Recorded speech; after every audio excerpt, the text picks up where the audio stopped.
कैसे हो बच्चों। आज हम बात करने वाले हैं स्टैंडर्ड फिफ्थ इंग्लिश मीडियम और हमारा सब्जेक्ट है इंग्लिश। उसमें हमारा lesson number fifth Rip Van विंकल।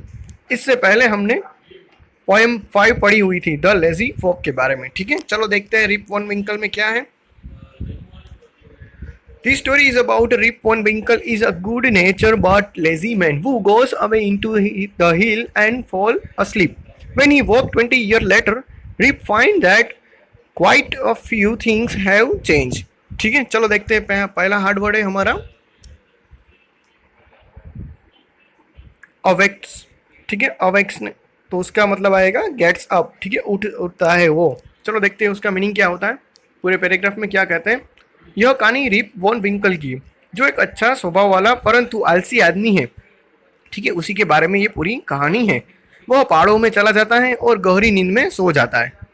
जब वह 20 बरस के साथ, ठीक है, 20 बरस के बाद वो जब जागता है तब क्या होता है कि रिप को कई सारी चीज़ें वो बदली हुई नजर आती है। तो चलो देखते हैं वो कई सारी चीज़ें कैसी बदली हुई नजर आती है। Many years ago, at the foothills of the Catskill, यानी कि Catskill mountain was a little village. In the village lived a simple, good-natured fellow named Rip Van Winkle. He was kind neighbor, ready to help anyone. Everyone in the village liked him. The children of the village shouted with the joy whenever they saw him because he played with them. He taught them to fly kites and shoot marbles and told them long stories. ठीक है, अब उसमें hard word में एक ही hard word है fellow. Fellow का मतलब होता है फ्रेंड, दोस्त। उसका अनुवाद कैसे होता है, चलो देख लेते। कई साल पहले कास्ट स्किल की पहाड़ियों की तहलहट्टी में एक छोटा सा गांव था। ठीक है, मतलब कि जो कास्ट हिल है ना, उसकी जो बड़ी सी चोटी, उसके किनारे एक छोटा सा गांव था। उस गांव में एक सरल और अच्छे स्वभाव का रिप वॉन विंकल नाम का एक आदमी रहता था। वह दयालु पड़ोसी था, किसी की भी मदद के लिए तैयार रहता था। गांव में प्रत्येक आदमी उसको पसंद करता था। गांव के बच्चे जब भी उसको देखते थे तो खुशी से चिल्लाने लगते थे, क्योंकि वह उनके साथ खेलता था। वह उन्हें पतंग उड़ाना और कंचे खेलना सिखाता था और उन्हें लंबी कहानियां भी सुनाता था। चलो देखते हैं बाकी क्या है।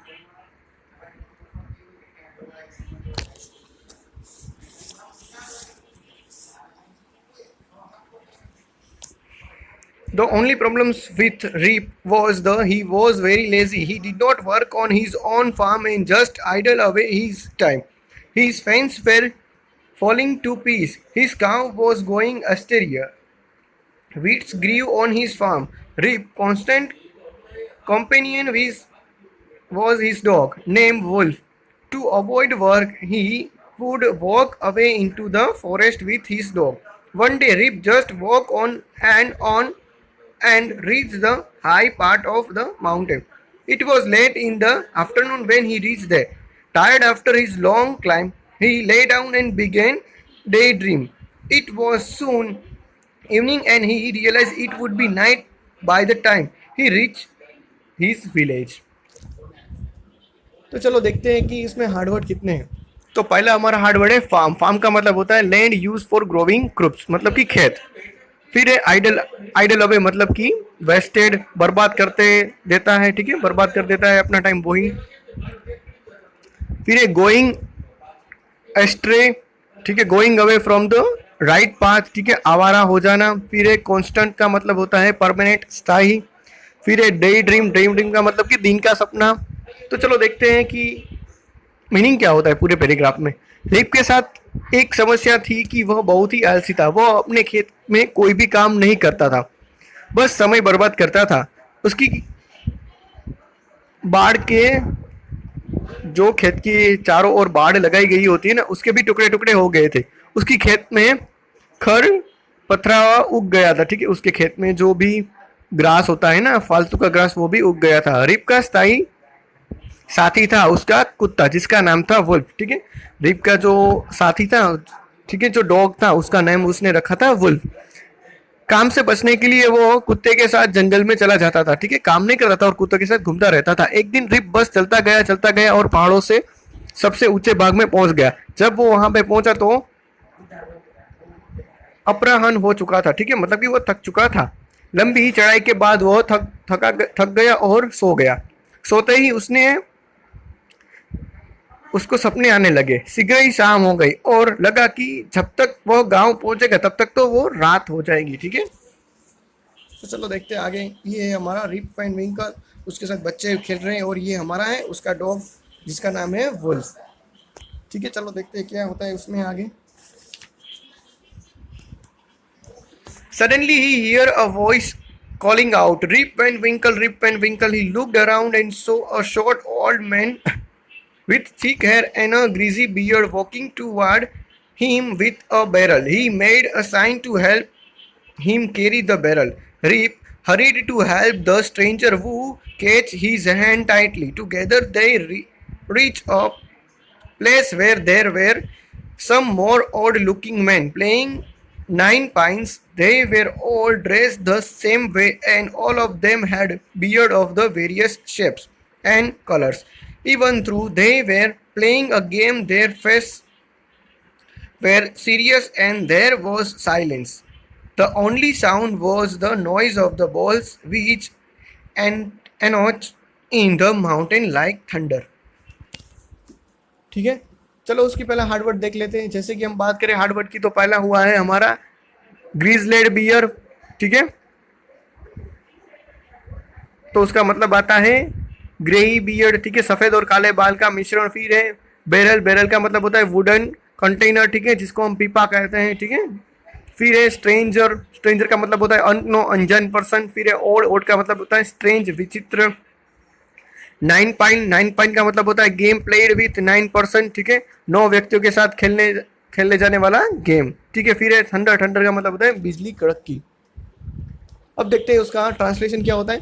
अचानक उसने एक आवाज सुनी जो पुकार रही थी, रिप वॉन विंकल, रिप वॉन विंकल। वह चारों ओर देखा और एक घने बालों वाले तथा सफेद दाढ़ी में एक छोटा कद का वृद्ध व्यक्ति पाया जो उसकी ओर पीपल लिए आ रहा था।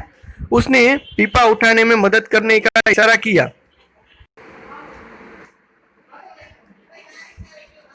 रिप उसे अनजान व्यक्ति की मदद के लिए दौड़ गया, जिसने उसका हाथ जोर से पकड़ लिया। दोनों एक साथ एक जगह पर गए जहां पर कुछ और विचित्र देखने वाले आदमी मिले जो 9 पिन्स का खेल खेल रहे थे। वे सभी एक ढंग का लिबास पहने रखे थे और सभी को भिन्न भिन्न आकार और रंगों की दाढ़ियां थी। हालांकि वे खेल रहे थे, लेकिन उनके चेहरे काफी गंभीर थे और वहां पर चुप्पी छाई हुई थी। केवल एक ही आवाज थी जो गेंदों की थी और जो बिजली कड़की जैसी पहाड़ों में गूंज रही थी, ठीक है, पूरी जैसे पहाड़ों में बिजली कड़कती है ना, वैसे ही गूंज आ रही थी। चलो देखते हैं आगे क्या है। As a Rip and his company reached them, they stopped playing and started a Rip with a fixed gaze. Rip was really frightened. His companion entered the content of the barrel into the glasses and made Rip drink. Rip obeyed as he was trembling with fear since he was thirsty, and he drank a few more glasses and slowly fell into the deep sleep. On waking up, he found that he was at the place where he had first met the old man. He rubbed his eyes. It was a brightly sunny morning. Surely I have not slept here all night, thought Rip. He looked around the wolf, but he was nowhere. Rip whistled for him. Wolf, wolf. He then shouted. No dog was to be seen. Where has this dog gone? He mustered to himself. He began to descend the mountain to go back to his village. ठीक है, चलो उसके Harvard check कर लेते हैं। पहले Harvard में क्या है, पहला हार्डवर्ड है हमारा कैंपिनियन। कैंपिनियन का मतलब होता है साथी। फिर है स्टेयर, स्टेयर का मतलब होता है लुक, देखना। फिर है गेस, गेस का मतलब होता है अ लॉन्ग लुक, निगाह है, ठीक है, अच्छी तरह से निगाह टिका रखना। फिर है फ्राइटेन, फ्राइटेन का मतलब होता है गोट अफ्रेड, डर गया। फिर है कॉन्टेंट्स, कॉन्टेंट्स का मतलब होता है द इंडिग्रेंट्स, मतलब कि सामग्री। फिर है ट्रिम्बलिंग, ट्रिम्बलिंग का मतलब होता है शेकिंग, कांपते हुए। फिर है मस्टर्ड, मस्टर्ड का मतलब होता है स्पोक इन लो वॉइस, ठीक है, बुदबुदाया हुआ, छोटे आवाज में बात करने वाला। फिर है डिसेंड, डिसेंड का मतलब होता है कम डाउन, नीचे उतरना। चलो देखते हैं पूरे पैराग्राफ का मतलब क्या है। जैसे ही रिप और उसका साथी उनके पास पहुंचे, वे खेलना बंद कर दिए और रिप को स्थिर निगाह से देखने लगे। रिप वास्तव में डर गया था। उसका साथी पीपा के अंदर की सामग्री को ग्लास में डाला और रिप को पीने के लिए मजबूर कर दिया। रिप ने उसकी बात मान ली क्योंकि वह डर डर से कांप रहा था। चूंकि वह प्यासा था इसीलिए उसने कुछ ज्यादा ही पी ली और धीरे धीरे गहरी नींद में सो गया। जगने पर उसने पाया कि वह उसी स्थान पर है जहां पर वो वृद्ध व्यक्ति पहले से ही पहली बार ही मिला था। उसने अपनी निगाहें मिली और यही चमकीली खिलती हुई सुबह थी। ठीक है, निश्चित ही वे मैं यहाँ रात भर नहीं सोया हूँ, रिप ने सोचा। उसने वुल्फ के लिए इधर उधर देखा किंतु वो कहीं पर भी नजर नहीं आया। रिप ने सीटी भी बजाई, वुल्फ वुल्फ। उसने फिर चिल्लाया, कोई कुत्ता नहीं दिखाई दिया। यह कुत्ता कहाँ चला गया? उसने अपने आप से कहा। वो पहाड़ों से अपने गांव जाने के लिए नीचे उतरने लगा। चलो आगे बात करते हैं अब। ठीक है, लास्ट बचा हुआ है वो। As he neared the village, he met a number of people but didn't know any of them. The villager also stared at him equally surprised. Who is this man? Said. I have never seen him before, said the another. Look at this long white beard and his wrinkled face. On hearing this, Rip struck his chin and to his astonishment he found his beard had grown a foot long and it was all white. As old woman walked up to him and looked at his face for a moment. Then she exclaimed, "It is Rip Van Winkle. Welcome home again, old neighbor. Where have you been these 20 long years?" तो चलो देखते हैं उसके पहले Harvard कितने हैं। पहला है विंकल्ड। ठीक है, विंकल्ड का मतलब होता है फुल ऑफ क्रिसिस, मतलब कि झुर्रियों से भरा हुआ। फिर है स्ट्रोक। स्ट्रोक का मतलब होता है प्लेट, थपथपाया। फिर है एस्ट्रोनीमेंट। एस्ट्रोनीमेंट का मतलब होता है सरप्राइज, आश्चर्य। फिर है एक्सक्लेम। एक्सक्लेम का मतलब होता है साउटेड, लाउडली, जोर से चिल्लाना।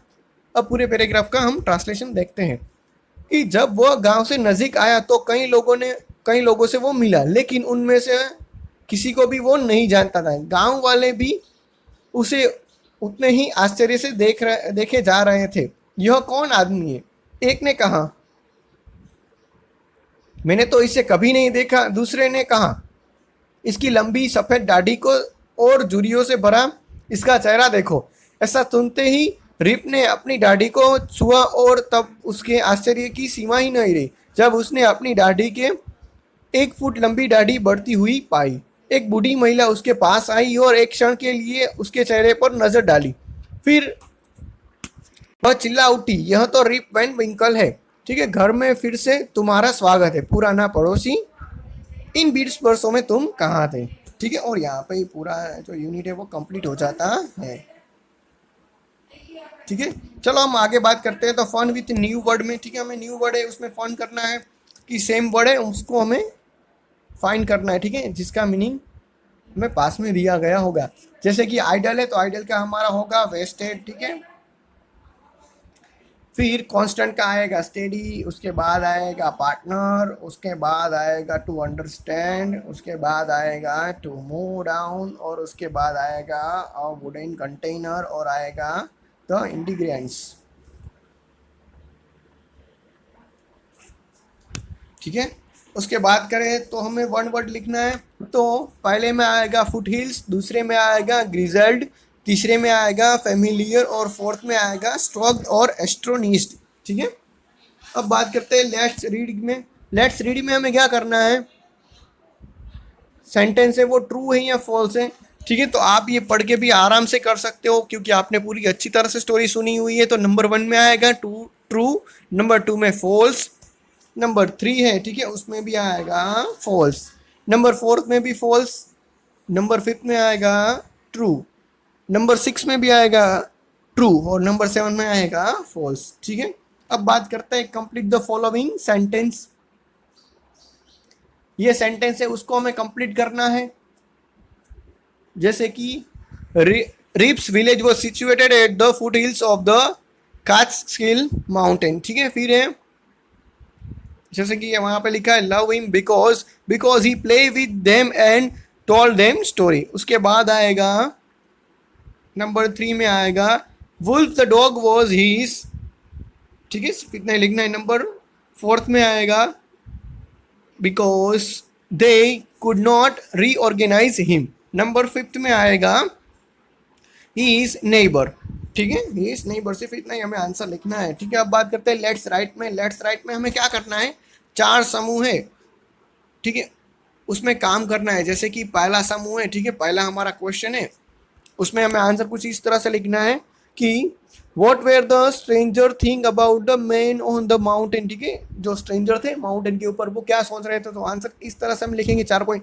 They all where dress the same, ठीक है, उन चारों ने ड्रेस सेम पहन के रखा था। They all had beard of a various shape and colour. Their faces were serious and they were completely silent, ठीक है। अब नंबर 2 देखते हैं कि नंबर 2 में क्या करना है। रिप वॉन विंकल किस प्रकार क्या आदमी था, तो कुछ इस तरह से है कि he was a kind neighbour, he was ready to help anyone, he loved children and told the story and he was a lazy man, ठीक है। अब बात करते हैं वोकेबुलरी बिल्डिंग में, ठीक है। तो हमें यहाँ पे उसी तरह से आंसर लिखना है। तो आंसर कुछ इस तरह से आएगा, पहले में आएगा फ्लाइंग काइट, फिर है 9 पिंस, फिर है शूटिंग मार्बल और माउंटेन क्लाइंब, ठीक है। रिप वॉन विंकल क्या करता था, वही सारी एक्टिविटीज हमें बतानी है। नंबर 2 में क्या करते हैं, चलो देखते हैं। नंबर 2 में हमें ब्रैकेट दिए गए, उसकी हेल्प से हमें क्या करना है, स्टोरी को कंप्लीट करना है। तो पहले में हमारा आंसर आएगा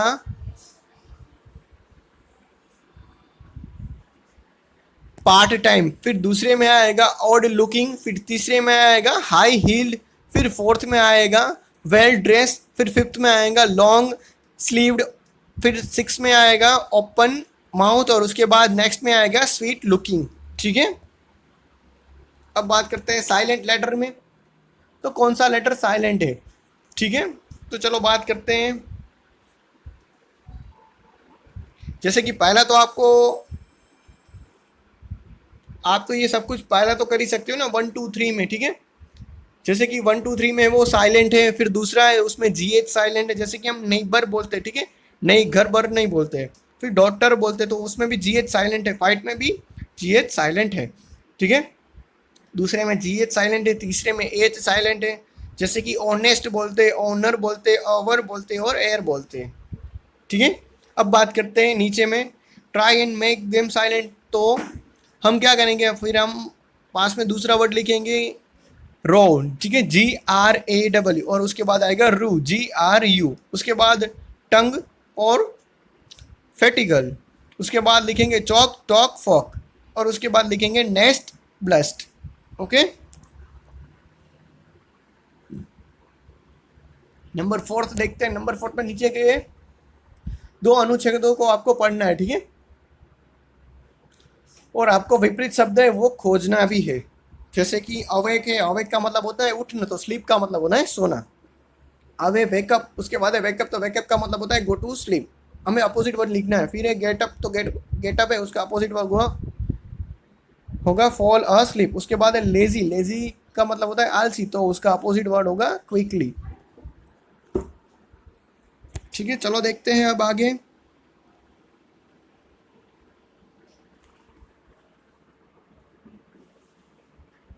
filling the blanks, filling the blanks में पहले आपको लिखना है वेकअप, फिर दूसरे में आएगा गेट अप, ठीक है। अब बी वाला देखते हैं अस्लीप, और उसमें आएगा वेक अप। नंबर सी में देखते हैं अवेक और अस्लीप और गेट अप, ये तीनों ही आंसर सी में आएंगे, ठीक है। अब बात करते हैं लेट्स टॉक की, ठीक है। जब रिप बाहर आ गया था तब गांव में बहुत सी घटनाएं घटी होगी। कल्पना कीजिए कि आप वह पड़ोसी है जो 20 वर्षों के बाद रिप का स्वागत करते। एक छात्र रिप का अभिनय करे, रिप को वे सारी बातें बताए जो उसने जानने के बाद गांव में हुई, ठीक है।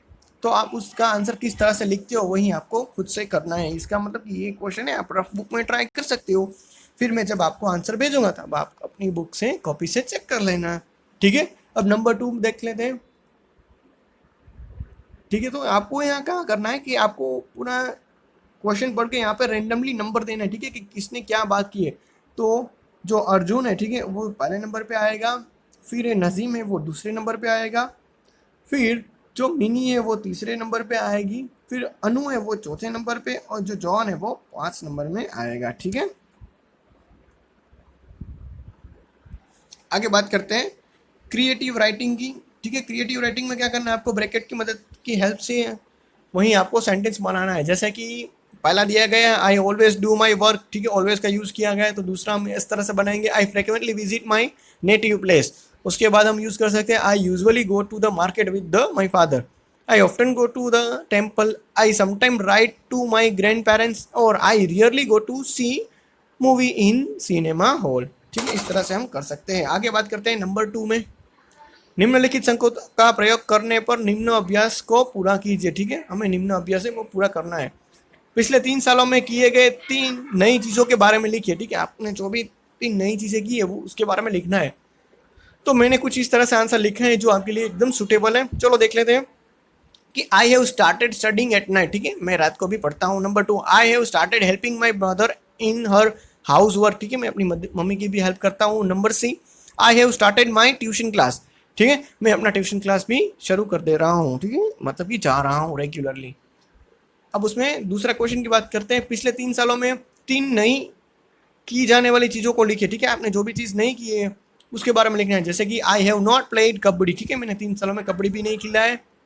उसके बाद I have not visited Agra. ठीक है, मैं विजिट आगरा भी नहीं गया हूँ। और I have not disobey my parents. ठीक है, मैं अपने पेरेंट्स के साथ कभी भी बैड बिहेवियर नहीं करता हूँ। और फाइनली हमारा यूनिट है वो भी कंप्लीट होता है, और साथ साथ हमारा फर्स्ट सेम का जो सिलेबस है वो भी कंप्लीट होता है। ठीक है, और इसके सारे आंसर है वो मैं आपको व्हाट्सएप थ्रू भेज दूंगा। Thank you.